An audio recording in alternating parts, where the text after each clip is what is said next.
Hi, James. Hi. It says down there, Colourscape staff. Are you the boss of this amazing thing? Really, I'm not the boss. But part of the family. Colourscape's a family. I've been a part of it for quite a long time, since I was 17. So that's, 20 years. Wow. Getting on for that, yeah. Now, this is the biggest Colourscape installation that's ever come to Bath, isn't it? Yes, we used to do a show over by the museum, but it was one of our smaller sculptures. And this is our Festival 2, which is our second from largest. It looks to me quite womb-like, giving birth to several people at the moment.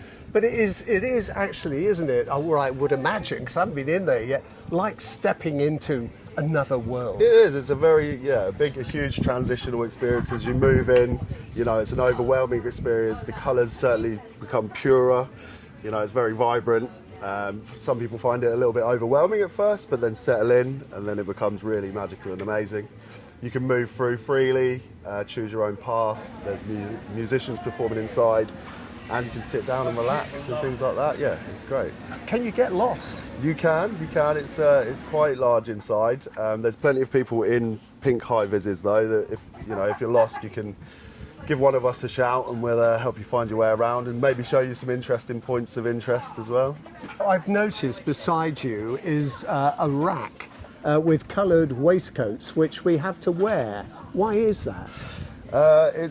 Colourscape is all about the interplay of colour and light. So people are required to wear these as their primary colours, and as you move around, the light reflects off of them, and sort of the hues move around and change a little bit, and it just makes the experience a lot more, pure and colourful. This is obviously going to delight every child that's on half-term holiday, who'll be dragging their parents and grandparents here. That's the point. People of a certain age, people with special needs, can they go through and enjoy this too? Of course they can, yeah. We do a lot of workshops with SEN schools and groups that come and see us when we're doing an event in a particular location. It's wheelchair accessible.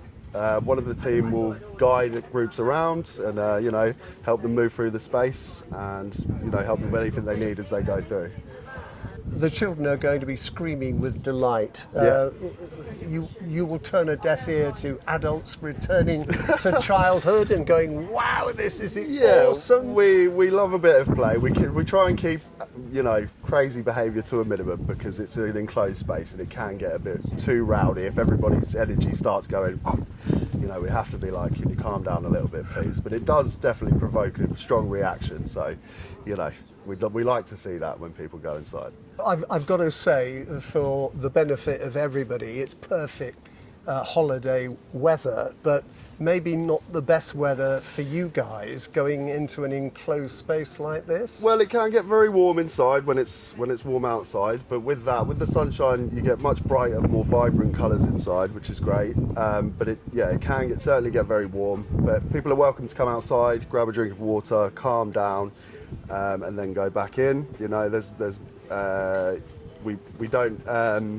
You don't mind them coming out for a breath of fresh air? No, of course not. Of course, the other thing is you've got blowers keeping these inflated. Yeah. So I suppose there are areas where there are giant fans that you can be somewhere close to cool down. Yeah. No, as you walk through, it's all held up by air pressure. So as you're walking through, you'll feel some air crossing past your forehead.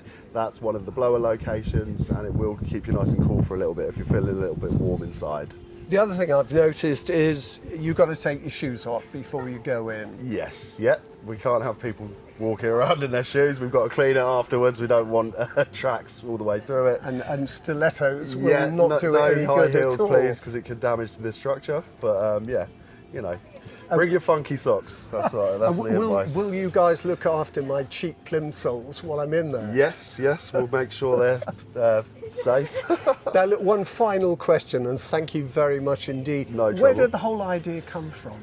So Colourscape was designed by an artist called Peter Jones, who I heard a story that he was painting a canvas and he reached the edge of the canvas and he just started painting the wall next to it and the rest of the room, and then really became interested in the idea of colour, space and light, You know, Colourscape has some architectural influences, which you can sort of notice as you move around. Yeah, and it's really great to keep showcasing his work and you know, putting this on for people so that they come and experience this amazing thing. You are too kind, sir. Thank you very much. No problem at all.